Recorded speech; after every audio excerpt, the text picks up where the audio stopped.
News, जनजागृती साध्यम, हक्काचे लोकमाध्यम।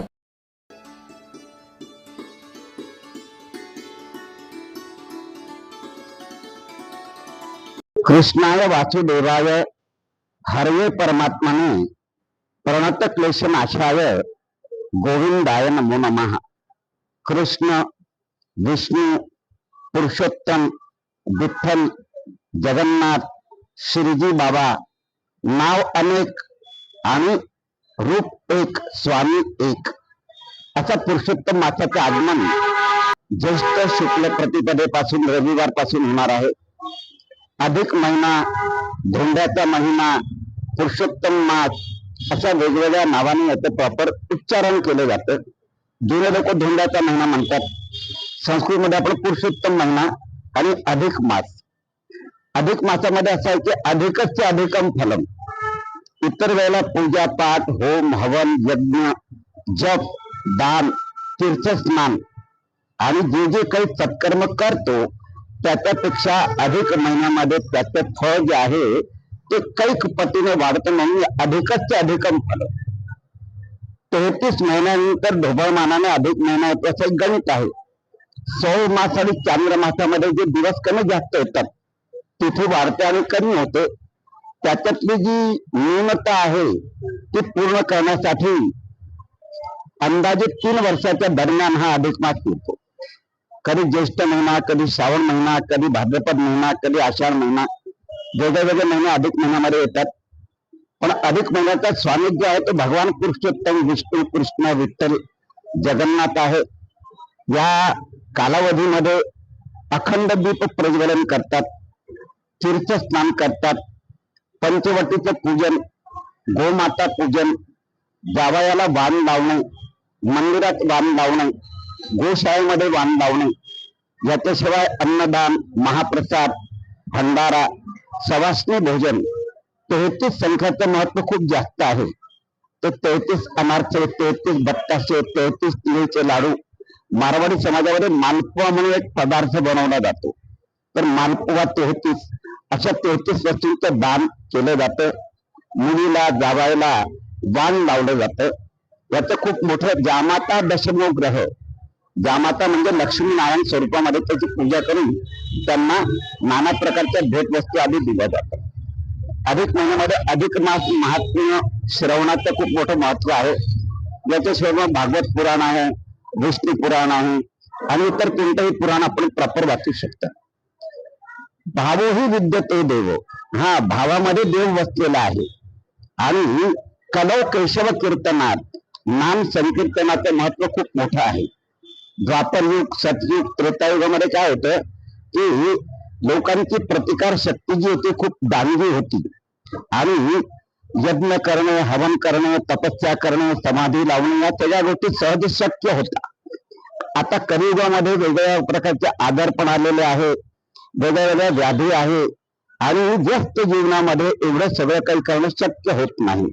मग कमीत कमी वेळेमध्ये जास्तीत जास्त फळ मिळण्यासाठी सगळ्यात आधी प्रातःकाली उठून जवळच्या मंदिरामध्ये जायचं आणि आजूबाजूच्या सगळ्या परिसरातील लोकांनी एकत्र येऊन नाम संकीर्तन प्रभात फेरी काढायची।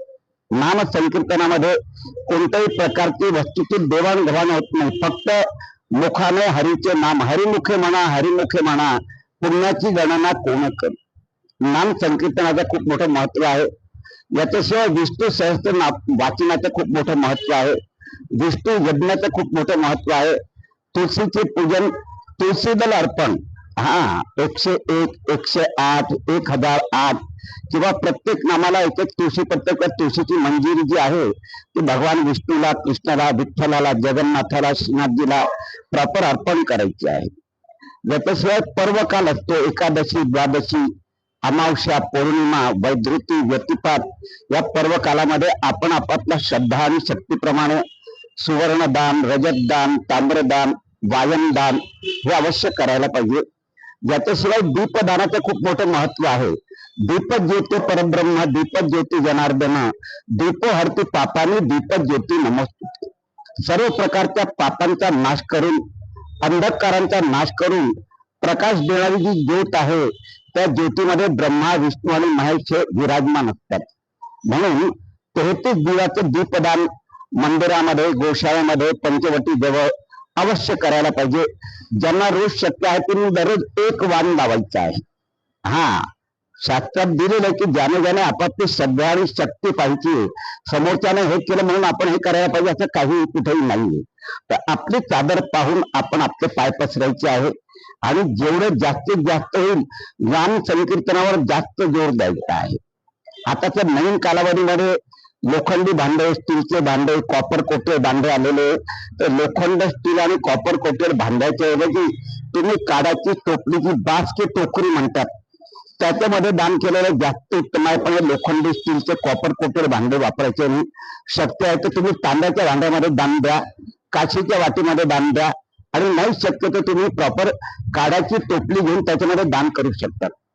अधिक महिन्यामध्ये सगळ्यात मोठं दान जे सांगितलं ते ब्रह्मांड दान आहे. तर ब्रह्मांड दानामध्ये काय करतात की काचेची वाटी घेतात, त्याच्यामध्ये 33 मालपुवे किंवा 33 अनारसे ठेवतात आणि त्याच्यावरून परत काचेची वाटी ठेवतात. अनारसे जास्त असल्यामुळे आपण काडाच्या टोपलीमध्ये वाटी ठेवायची, त्याच्यामध्ये 33 अनारसे किंवा मालपुवे ठेवायचे, त्याच्यावर परत काचेची वाटी ठेवायची आणि टोपली झाकून त्याला कच्च्या सुताने बंधन करायचे आणि अशी पृथ्वीसारखी कल्पना करायची. तर अधिक महिन्यामध्ये सगळ्यात मोठं दान म्हणजे ब्रह्मांड दानाचा विधी आहे. दोन्हीकडे काचेचं संपूट वाटीचं आणि मध्ये 33 अनारसे किंवा 33 मालपुवे ठेवून आपण आपल्या सुविधेनुसार, द्वादशी, वैद्यती, व्यतिपात, 14 पौर्णिमाता आहे पण कोणत्याही दिवशी केलं तरी सुद्धा चालू शकेल. पर्वकाल आहे पण अधिक महिन्यामध्ये केव्हाही केलं तरी अधिकच अधिकम फल. आणि भावोही विद्यते देव, भावनेने केलेली वस्तू जे मूळ आहे. दिखावा और भावना याच्यामध्ये खूप जमीन आसमानचा फरक आहे. तर तुम्ही थोडं द्या पण चांगलं द्या आणि भावनेने द्या. आणि माझी विनंती आहे की प्रत्येकाने आपापल्या श्रद्धा आणि शक्तीप्रमाणे सगळं करायचं आहे. ज्यांना शक्य असेल तर शक्यतो मंदिरामध्ये जाऊन अधिक मास महात्म्य म्हणा किंवा भागवत म्हणा किंवा ज्ञानेश्वरी वाचन म्हणा, जे काही तिथे असेल ते तिथे जाऊन ऐकायचं आहे. आणि आपत्कालामध्ये जर व्यवस्था नसेल तर आपण आपल्या घरी देवासमोर दिवा लावायचा आणि अधिक मास महात्म्य व्रत कथा जी आहे ते दररोज एक अध्याय वाचन करायचं आहे. आपल्या सोयीने सवडीने जवळच्या नदीवर जाऊन स्नान करायचं आहे. सगळ्यात साधं स्नान नळाच्या पाण्याचे स्नान आहे, विहिरीच्या पाण्याचे स्नान आहे, तलावाचे स्नान आहे, त्याच्यानंतर नदीचे स्नान आहे, 2 नदीचे संगम, त्रिवेणी संगम आणि नंतर जे आहे ते पुष्कर आहे, अलाहाबाद आहे, जिथे मोठे तीर्थक्षेत्र आपण जे म्हणतो. आपल्या वेळेतनं वेळ काढून सर्व नियम पालन होतील या पद्धतीने सगळं काही करायचंय. पुनश्च एकदा सगळ्यांना प्रार्थना, नाम संकीर्तनावर जोर द्या आणि आपल्याला जे सहज शक्य होईल ते त्याने केलं म्हणून हे करायला पाहिजे असं कुठेच दिलेलं नाहीये. प्रत्येक ग्रंथात दिलेलं आहे. आपण आपल्या श्रद्धा आणि शक्तीप्रमाणे करायचं आहे. विष्णू सहस्रनामाचा पाठ अवश्य करा.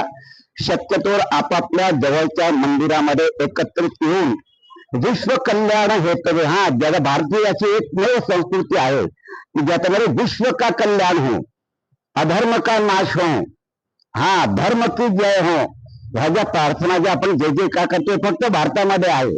तर आपण एक अशी मनामध्ये भावना ठेवायची, देवा माझं तर कल्याण होऊ दे पण जगातले जे आजूबाजूचे परिसरातले जे लोक आहे, ते झाडं आहे, फुलं आहे, पानं आहे, प्राणी आहे, जे नाम संकीर्तन करू शकत नाही, तर आमचे जे म्हटलेले बोललेले नाम त्यांच्या कानावर पडल्यानंतर त्यांचं कल्याण हो अशी मनामध्ये भावना ठेवायची आहे.